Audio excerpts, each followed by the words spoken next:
అలాంటి పరీక్షల్లో నెగ్గిన తర్వాత అనసూయకి ఒక శిశువు మామూలుగానే జన్మించాడు. ఆశ్చర్యం ఏంటంటే ఆయన 3 తలలతో పుట్టాడు. పుట్టిన శిశువు ఎదుగుతున్నాడు. వెంటనే ఆశ్చర్యపోతోంది అనసూయాదేవి. ఓ చేతిలో కమండలం ఉంది, ఇంకో చేతిలో త్రిశూలం ఉంది, ఇంకో చేతిలో శంఖచక్రాలు ఉన్నాయి. ఏమిటివన్నీ? శంఖచక్రాలు విష్ణువువి, కమండలం బ్రహ్మదేవుడిది, త్రిశూలం శివుడిది. ఆయనే దత్తాత్రేయ స్వామి మహానుభావుడు, అత్రి సంతానం. దత్తాత్రేయ స్వామి నుంచి వాడ షిరిడీ సాయి వరకు ఉన్నటువంటి యోగ సంప్రదాయం దత్తాత్రేయ సంప్రదాయానికి మూలమైనటువంటి వాడు దత్తాత్రేయ స్వామి. గురు చరిత్ర అంటే దత్తాత్రేయ చరిత్ర.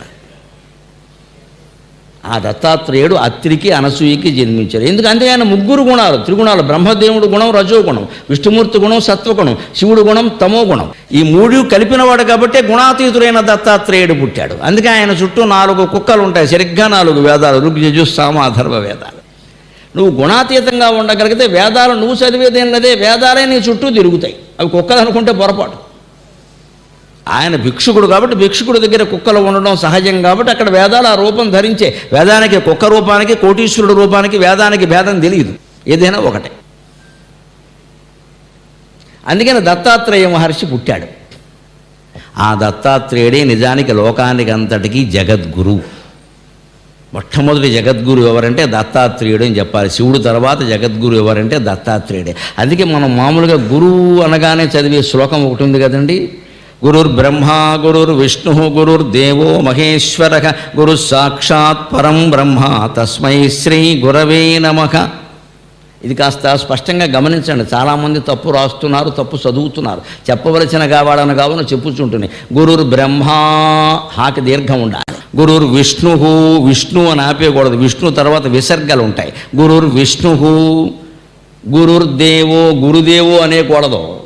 ఇంగ్లీషు వాడు చేతకాక గురుదేవ్ అని GURU DGB వెధవ స్పెల్లింగ్ రాస్తాడు. వాడికి ఆ భాష అంతా సగం అక్షరాలు అందులో ఉండవు. ఆ స్పెల్లింగ్లు మనం అనుసరించకూడదని. గురుర్దేవో, రే కింద దావత్తు ఉంటుంది, రకార ఏకారముల రే, దాని కింద దావత్తు. గురుర్దేవో మహేశ్వరక గురు సాక్షాత్. ఇక్కడ వరకు బాగానే చదువుతారు సుమారుగా. పరబ్రహ్మ అంటారు, పొరపాటు. పరం బ్రహ్మ అది నపుంసకలింగ శబ్దం. బ్రహ్మ బ్రహ్మణి బ్రహ్మాణి. బ్రహ్మ విష్ణు మహేశ్వరక, ఈ 3 మూర్తుల రూపాలు. ఈ 3 మూర్తులకి అతీతమైన మూర్తి పరమాత్మ, అది తత్. అందుకే దాన్ని నపుంసకలింగంలో చెప్పారు పరం బ్రహ్మ.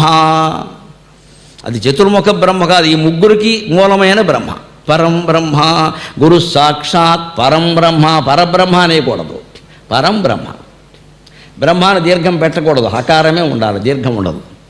అంతేకాదు ఇక్కడ చేసే తర్వాత చేసే ఘోరం ఇంకోటి ఉంది. తస్మై శ్రీ గురవే నమః. గురవే వేరు, నమః వేరు. గురవే నమః అని నా కింద నా ఒత్తు, నీ కింద నీ ఒత్తు పెట్టకూడదు. అవి లేవు అక్కడ. చాలామంది చేసే పని ఇది. మొత్తం అచ్చులో కూడా వేసేస్తున్నారు శుభ్రంగా. గురవే నమః. మనం ఏమనుకుంటుంటే ఎంత ఒత్తిడితే అంత గొప్ప, ఇదో అజ్ఞానం. లేని ఒత్తులు కూడా పెట్టేయడం ఇక్కడ. గురవే నమః అని ఎక్కడ ఉండదు. అది శ్రీ గురుభ్యో నమః. వేదం చదివేవాళ్ళు వెంటనే అంటారు హరి ఓం శ్రీ గురుభ్యో నమః. శ్రీ గురుభ్యో తర్వాత నమః. గురుభ్యో నమః అని నా కింద నా ఒత్తు పెట్టేస్తున్నారు వాళ్ళు కూడా కొంతమంది. తెలిసి తెలియని వ్యవహారం ఇది. శృత పాండిత్యం అంటారు దీన్ని. ఎవడో చదువుతుంటే వింటూ ఉంటాడు, వీడికి ఎలా వినపడితే అలా పలికేస్తాడు. అందుకే ఎప్పుడు మనం విన్నదాన్ని గ్రంథం ద్వారా, అందులో వీలైనంత పాత గ్రంథం ద్వారా రూఢి చేసుకోవాలి. కొత్తగా వేసే పుస్తకాల్లో అచ్చు తప్పులు ఎక్కువ ఉంటున్నాయి, అసలు తప్పులు ఉంటున్నాయి. ఎందుకంటే వేసేవాడికే తెలియదు. అది వీలైనంత పాత, ఒక 100 ఏళ్ల క్రితం గ్రంథం దొరికితే చూడడం మంచిది, సరిగ్గా ఉంటుంది. అందులో కొత్త చూసామంటే అయిపోయినట్టు. గురవే నమ్మకం ఉండదండి. అందుకని నేను పలుకుతాను, అందరూ పలకన తెచ్చేసి ఓం గురుర్బ్రహ్మ గురుర్విష్ణు గురుర్దేవో మహేశ్వరః గురు సాక్షాత్ పరం బ్రహ్మ తస్మై శ్రీ గురవే నమః. ఇది శ్లోకం. గురువు బ్రహ్మస్వరూపం అంటే విద్య ద్వారానే సృష్టి జరుగుతుంది. తెలివి లేకపోతే సృష్టి ముందుకెళ్ళదు. గురువు విష్ణు స్వరూపం. అంటే ఈ లోకాన్ని పాలన చేయడానికి కూడా గురువే ఉండాలి, తెలివి ఉండాలి. విష్ణువు కూడా గురువే మనకి. పుట్టాం, అది బ్రహ్మస్వరూపం. పెరుగుతున్నాం, విష్ణు స్వరూపం. చివరికి మృత్యువుకు లోనవుతాం అనే విషయం తెలుసుకోవాలి. అందుకే గురుర్దేవో మహేశ్వరక. మృత్యువుకు లోనవుతాం అనే విషయం తెలుసుకున్నవాడు అనవసరంగా తాపత్రయాలు పెట్టుకోడు, ఎక్కడిదక్కడ వదిలేస్తాడు, వీలైనంత తక్కువ సంపాదిస్తాడు, వీలైనంత నిరాడంబరంగా బతుకుతాడు. మనకు అందరికీ తెలుసు మృత్యువు తప్పదని. మన కళ్ళ ముందే మన చుట్టాలందరూ వెళ్ళిపోయారు కదా, పచ్చికాయలు కూడా పగిలిపోతున్నాయండి. పెద్దవాళ్ళ సంగతి ఎందుకు? మనం అప్పుడైనా వైరాగ్యం తెచ్చుకోవద్దా? రాదండి. వాడికి వచ్చింది కానీ మనకు రాదనుకుంటాం. లేకపోతే రాకముందే బాగా ఏడు సంపాదించేది చిరంజీవి ఇంజక్షన్. ఇక్కడ ఏడు రాకముందు జ్ఞానం సంపాదించాలని అనుకోడండి, ఇంకా కోట్లు సంపాదించి ఏం చేస్తావు సంపాదించి? ఈ వైరాగ్యం అనేది చాలా ముఖ్యమైన మాట అండి. వైరాగ్యం వ్యతిరేక లక్షణం కాదు, వైరాగ్యం అనుకూల లక్షణం. వైరాగ్యం ఉన్న మగవాణ్ణి పెళ్లి చేసుకున్న స్త్రీకి జీవితంలో ఢోకా ఉండదమ్మా, సుఖంగా ఉంటారు, ఆనందంగా ఉంటారు. మనకు అది నచ్చదు, అందుకే చప్పట్లు కొట్టలేము, కష్టం కదా. మనకి బాగా కావాటం, తాపత్రయం, బాగా పామేసుకునేవాడు కావాలి. మనకి 100 కార్లు 100 బిల్డింగులు ఉండేవాడు కావాలి. మనకు మహారాణిలో ఉండి మనం చూసి 10 మంది నౌకర్లు ఉండాలి. మనం చప్పట్లు కొట్టలేం, కష్టం. అలా చెప్తారేటి అని ఇంకోసారి పిలవరు కూడాను. వీలైనంత పోగేసుకోవడమే మన లక్ష్యం. అందుకే మొత్తం స్వార్థ ప్రపంచం తయారైంది. మీరు ఆలోచించండి. పేపర్లో వార్తలు చూసి బాధపడ్డగా ఎందుకు అలా తయారయ్యారు మనుషులు? మనమే కారణం, మన మనస్సు కారణం. మనకు కూడా వైరాగ్యం లేదు. ఎందుకు ఇంతంత ఆస్తులు మనకి? ఎవరి కోసం ఇదంతా? ఏం చేసుకుంటాం ఇంత సంపాదించేసి? ఇక సరిపెట్టలేమా? 60 ఏళ్ళు దాటి 70 ఏళ్ళు దాటి ముందు సంపాదన ఆపేయాలి. చాలామంది ఎందుకు సంపాదిస్తారో తెలుసా? నాకు ఆశ్చర్యం. సంపాదించకపోతే సరిగ్గా చూడరండి. ఇది ఆలోచన. 90 ఏళ్ల వాడికి కూడా ఇదే ఆలోచన. ఇంకా నా గురించి ఇంటికి ఎవడో వస్తే బాగుండు, నా చేతిలో 100 రూపాయలు పెడితే బాగుండు. పెట్టకపోయినా సరే, ఏమంటే బిజినెస్లో మీరు ఉన్నప్పుడు అండి అసలు అది వేరండి అంటూ ఉంటే అవని కదా అంటూ ఉండాలి. మీరు ఉన్నప్పుడు వేరండి అన్నవాడు ఎవరిని అవమానిస్తున్నాడు? మన కొడుకుని. ఈయన తర్వాత ఈయన కొడుకుగా ఉన్నాడు, మీ అబ్బాయి ఉన్నాడు కానండి, మీరు ఉన్నప్పుడు వేరండి అంటే అవునండి అందరూ అదే అంటున్నారు. సిగ్గులేదు నీకు? నీ కొడుకుని అవమానిస్తున్నాడు, నిన్ను పోగొడుతున్నాడు. ఇదేలా నిజం అవుతున్నాడు? అసలు వాడు కేవలం నీ ముఖప్రీతిగా మాట్లాడుతున్నాడు. అంటే సంపాదించాలి, లేదా ఎవరో వచ్చి పొగుడుతున్నాడు. ఉంటే డబ్బు, లేకపోతే పేరు, లేదంటే ఏదన్నా మా అబ్బాయికి అప్పగించానంటే వాడు చూసుకుంటాడు. అయిపోయాయి. నాకెందుకండి ఇవన్నీ? 70 ఏళ్ళు వచ్చిన తర్వాతైనా మొహమాటం లేకుండా మాట్లాడుతున్నాను. నేనైతే 10 ఏళ్ళుగా అలవాటు చేసుకుంటున్నాను కాబట్టి మీకు ధైర్యంగా చెబుతున్నా. మనుషుల్ని కలవడం మానేయాలండి. 70 దాటాయంటే జనసాంగత్యం మానేయాలి. నారాయణ సాంగత్యం తప్ప నరసాంగత్యం ఉండద్దండి ఇంకా ఖచ్చితంగా. 70 దాటాయంటే ఫుల్ స్టాప్. ఇంటికి ఎవడో రావడానికి వీలేదు. మనం కూడా వీలైనంత వరకు ప్రయాణం వెళ్ళం. మీరు చూసుకోండి అంతే. అందుకని ఆయన ధోరణి అదండి ఖచ్చితంగా. ఆ ముగ్గురిని అలా చేసింది ఆవిడ. అందువల్లే దత్తాత్రేయుడు పుట్టాడు. 3 అంశతో పుట్టాడు, 3 తలలతో పుట్టాడు. వీళ్ళకిప్పుడు మనిషి తెక్కే. ఎంత మహర్షులైనా మనుషులే. వెంటనే అత్రి మహర్షి అన్నాడు, ఇప్పుడు మీరు 3 కలిసి ఈయన్ని పుట్టించారు, లోకంలో ఈయన ఏమంటారు? వికలాంగుడు అంటారు. 4 చేతులు 3 తలకాయలు ఇవన్నీ ఎవడూ నమ్మడు. అక్కడి నుంచి ఆపరేషన్లు అంటారు, వాణి వీణ అని చెప్తారు. ఇక్కడ గొడవ పెడతారు. ఏంటిది? అసలు మేము శివుడు గురించి తపస్సు చేసాం, మీరు 3 ఎందుకు వచ్చారని అడిగాండి. ఎంత ధైర్యం అండి అత్రి మహర్షికి. త్రిమూర్తులు వస్తే మనకు త్రిమూర్తులు అనే పేరు కలిగిన పంచాయతీ సర్పంచ్ మన ఇంటికి వచ్చినా సరే, మా ఇంటికి సర్పంచ్ వచ్చాడు అని 100 మందికి చెప్తామే. త్రిమూర్తులు స్వయంగా వాళ్ళ ఇంటికి వస్తే మీరు ఎందుకు వచ్చారని అడిగాడు. అది అత్రి మహర్షి. అది గుణాతీత స్థితి. ఎవరు పిలిచారు మిమ్మల్ని? మేము శివుడు కోసం తపస్సు చేశాం కదా. ఒక్కడు వస్తే చాలుగా, 3 దేనికి? ఇదండి గుణాతీత స్థితి అంటే. 3 వచ్చారు, చాలా సంతోషం. అధికస్య అధికం ఫలం. మేము 3కి ఇక్కడ గుడి కడతాం. ఇది చెప్పలేదు. ఈ పిచ్చి మాటలు. ఇక్కడ గుళ్ళు చాలా ఉన్నాయి, కొత్తగా కట్టక్కల. మన జ్ఞానం పెరగనప్పుడు గుళ్ళు కట్టడం దేనికి? గుళ్ళు కట్టడం, గుళ్ళు గీయడం. మన జ్ఞానం పెరగనప్పుడు అనవసరం అమ్మా. గుడి పక్కన గుడి కడితే మేము చచ్చిపోతున్నాం తట్టుకోలేక. ప్రతి గుడికి రండి మాట్లాడండి. ఎన్ని గుళ్ళు కడతామండి? ఇటువంటి గౌరవనీయమైన స్థానంలో నేను ఏళ్ల తరబడి మాట్లాడుతున్నాను. ఎలా ఉన్నారు సభ్యులు? ఎంత వదాంజులు, ఎంత తెలివైన వాళ్ళు, ఎంతమంది మహిళలు, ఎంతమంది పురుషులు, యువతరం ఎంతమందిని చేర్చారు ఆనంద ఫౌండేషన్ వారు. అందుకే నాకు ఇక్కడికి రావడం అంటే ఉత్సాహం. చల్లని వాతావరణం, ఏసీ రూమ్ ఉంది, నాకేం ఇబ్బందుల, సింహాసనం ఉంది, మాట్లాడతాం ఆనందంగా. మీరు రోడ్డు పక్కన గుడి కడతారు. మా ఊళ్ళో వెలిసారండి, మీరు వచ్చేయండి. వెలిసాడా మీరు కలిసారా? చెప్పండి నాకు. మీరు రోడ్డు పక్కన గుడి కడతారు, నన్ను రమ్మంటారు ఎక్కడ? ప్రతి వాళ్ళకి వచ్చేయాలంతే. ఎందుకంటే గుడికి ఇమేజ్ పెరగాలి. గుడికి ఇమేజ్ మా వాళ్ళు పెరగడం ఏంటంటే అజ్ఞానం. దేవుడి మీద మీకు నమ్మకం లేదన్నమాట. మేము ఎక్కువైపోయాం దేవుడి కంటే. మీరు వచ్చేస్తే మా గుడి పావనం అవుతున్నట్టు నేను కొట్టేస్తానని చెప్పాను వాళ్ళు అండి. నేను వస్తే నీ గుడి పావనం అవుతాడు, గుడిలో దేవుడి వల్ల పావనం అవుతుంది, నా వల్ల పావనం అవుతుంది అంటే పొగిడేయడం. ఇక్కడ పొగిడేగానే మేము చాలా గొప్పవాళ్ళం అనుకుని వచ్చేయాలి ఇక్కడ. కానీ ఇక్కడ ఏ గుడి లేదు. రాజుగారి హృదయం తప్ప మరో గుడి లేదు ఇక్కడ. నేను హృదయం కోసం వచ్చాను నేను ఇక్కడికి. ఆయన ఏమిటో నాకు తెలుసు, నేనేమిటో ఆయనకు తెలుసు, అందుకోసం వచ్చాను. ఇక్కడ గుడికి ఉంటుంది, నేను దండలు వేయించుకుందాం, దండాలు పెట్టించుకుందామని రాలేదమ్మా, అందుకోసం కాదు ఇది.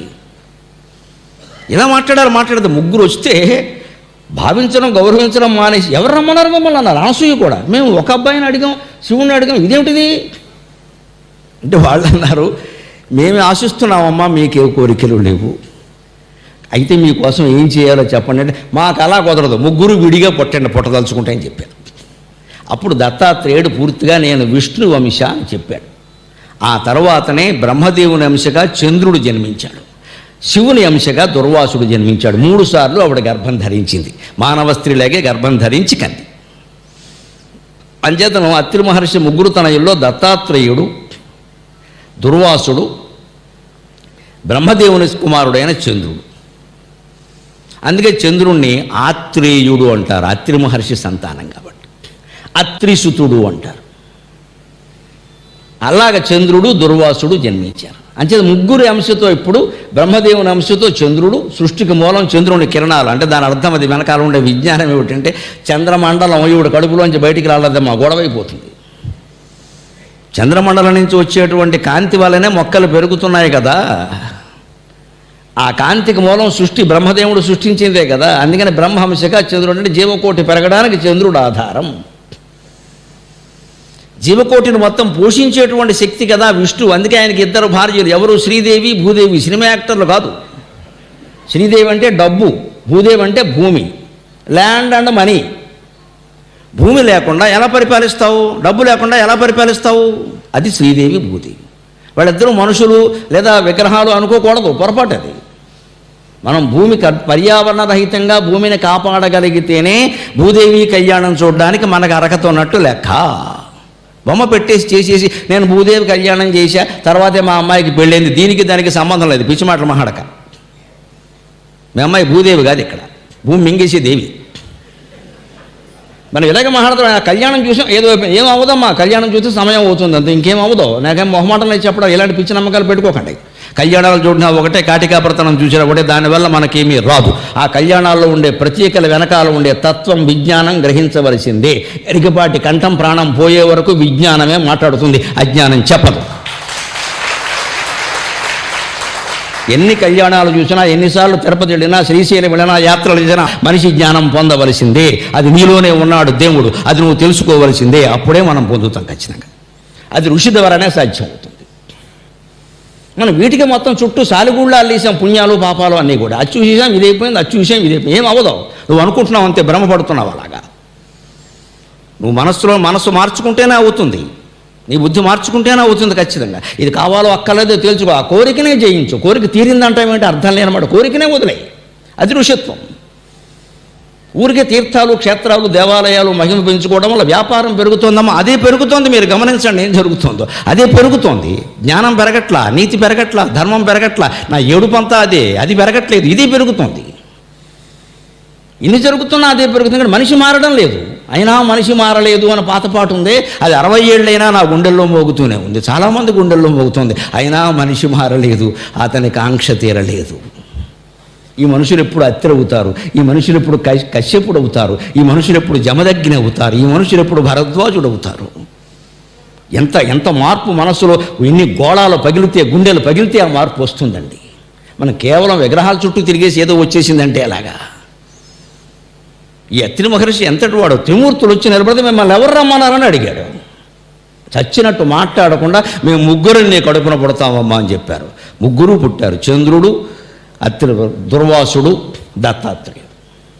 అందుకే చంద్రుణ్ణి అత్రిసుతుడు అంటారు. నేను ఎక్కడో అత్రి మహర్షి నన్ను కూడా ఒక అవధానంలో కాపాడాడు. నాకు ఆ మహర్షి అంటే ప్రత్యేక కృతజ్ఞత. నేను సహస్రావధానం చేస్తుంటే 96లో చిర్రావూరు శ్రీరామశర్మ గారిని గొప్ప వేద పండితుడు రాజమండ్రిలో ఉంటారు మహానుభావులు. వేదార్థాన్ని చెప్పడంలో ఆయన మించిన వాడు లేడు. ఒక సమస్య ఇచ్చాడు. రాత్రిసుతాగ్ని నేత్రము సభాంతరమందున నన్ను బ్రోచడిన్. రాత్రిసుతాగ్నినేత్రము సభాంతరమందున నన్ను బ్రోచడిన్ అని ఇచ్చాడు. రాత్రిసుత అగ్నినేత్రము. రాత్రిసుతుడు ఎవడో రాత్రికి పుట్టాట. రాత్రికి ఎవడు పుడతారండి? చీకటి. అది సమస్య. ఇటువంటి 250 సమస్యలు ఉంటే అవధానం, సహస్రావధానం. రాత్రిసుతాగ్నినేత్రము, రాత్రిసుతుడు అగ్నినేత్రము, ఇవి సభాంతరమందున నన్ను బ్రోచుతన్, ఈ సభలో నన్ను రక్షించును కాక. చాలా జటిలమైన సమస్య. ముందు ఈ రాత్రి ఏం చేయాలి? కానీ నాకేమీ తోచక ఒక్కసారి నాకు ఏ మహర్షో ఏమిటో జీవితం ఏడేం తోచట్లా. ఒక్కసారి సరస్వతీ దేవిని ప్రార్థిస్తాం మేము ఇలాంటప్పుడే. అమ్మా నీ దయ. తక్కువన దృష్టి యతిస్థానం మీద పడింది. సభాంతరమందున, ఉత్పలమాల పద్యం 10వ అక్షరం యతిస్థానం. సభాంతరమందున, యతిస్థానంలో అకారం ఉంది అంటే మొదటి అక్షరం కూడా అకారమే అయి ఉండాలి. మరి అకారం అయి ఉండాలంటే రాత్రి ఉంది ఏమిటి అక్కడ? అంచేత అందులో ఉన్నది ఆ. రా తీసి అదేదో తర్వాత కలపచ్చు. ఆ అంటే ఇప్పుడు రాత్రిసుతుడు ఎవరు? అత్రిసుతుడు అయ్యాడు. అప్పుడు వెంటనే ఫ్లాష్ వెలగడం. అంటే ఊరికే వెలగదు, పురాణాలు చదువున్నాం కాబట్టి. ఓ అత్రిసుతుడా, అగ్నినేత్రమా అంటే అత్రిసుతుడు అంటే చంద్రుడు, అగ్నినేత్రం అంటే అగ్ని. ఇక మిగిలిందెవరు? 3 కళ్ళు కదా మరి. అందుకని మిగిలిందెవరు? సూర్యుడు. ఖచ్చితంగా సూర్యుడు, చంద్రుడు, అగ్ని, ఈ 3 కలిగిన వాడు ఎవరండి? వందే సూర్య శశాంక వన్హినయనం అని స్తోత్రంలో ఉంటుంది. సూర్య శశాంక వన్హినయనం. సూర్యుడిని, చంద్రుణ్ణి, అగ్నిని నేత్రములుగా కలిగిన శివుడికి నమస్కారం. ఓ సమస్యలో ఉన్నది శివుడు అన్నమాట. అంటే ఇప్పుడు రానేం చేయాలి మనం? సూర్యుడు అనే అర్థం వచ్చేలా మార్చాలి. అక్కడ పాండిత్యం ఉంటుంది. ఈ అత్రిసుతుడు అనేది తోచడం, సభాంతరం మీద దృష్టి పడడం, ఇది ఊహ, ఇది ప్రతిభ. అది పాండిత్యం కాదు, ప్రతిభ. అందులో అవధానం చేయలేరు. అందుకని ప్రతిభ ఉండాలి. అది సహజాతం, భగవత్ కటాక్షం. తోచకపోతే ఏమీ చేయలేం. తోచింది బాగానే ఉంది. ఇప్పుడు ఆ రాత్రిని ఏం చేయాలి? అత్రిసుత బాగానే ఉంది, అగ్నినేత్రం బాగానే ఉంది. ఆ రాత్రి శబ్దాన్ని, రకారాన్ని సూర్యుడి కింద మార్చాలి. అంటే సూర్యుడి గురించి పైగా ఎలా మార్చాలి? అక్కడ సరిగ్గా ఆ రా గురువు కావాలి ఖచ్చితంగా. అందుకని నాకు సూర్యుడికి ఉండే పేర్లు ఏమిటని చూసా. మిహిరారుణ పోషణక మిత్రం అని ఒక మిత్ర అని ఒక మాట ఉంది. మిత్ర అంటే సూర్యుడు. అందుకని మిత్రాత్రిసుతాగ్నినేత్రము. ఓహో, దానికి ముందు సూర్య శబ్దం వచ్చేలా మీ అనే అక్షరాన్ని 3వ పాదం చివర చేరిస్తే ఆ మీ గురువు కావాలి ఖచ్చితంగా. ఉత్పలమాల నిబంధన కాబట్టి మన ఇష్టం వచ్చినట్టు చేయొచ్చు. ఆ మీ గురువు కావాలంటే ఇక్కడ తకారం పెట్టాలి. మిత్రాత్రి అంటే త్రా ప్రభావం చేత మీ గురువు అవుతుంది. అప్పుడు మిత్రాత్రిసుత అగ్నినేత్రం అంటే మిత్రుడు అంటే సూర్యుడు, అత్రిసుత అంటే చంద్రుడు, అగ్ని అంటే అగ్ని. ఈ 3 కలిపి కన్నుగా కలిగినటువంటి శివుడు సభాంతరమందున నన్ను బ్రోచడిన్. ఈ ఊహ ఒక్క క్షణంలో మెరియాలి. అది అవధానం అంటే. 1 గంట టైం తీసుకుంటే కుదరదు ఇక్కడ. రేపు పొద్దున చెబుతానంటే అసలే కుదరదు, చేతగా దహ అంటారు.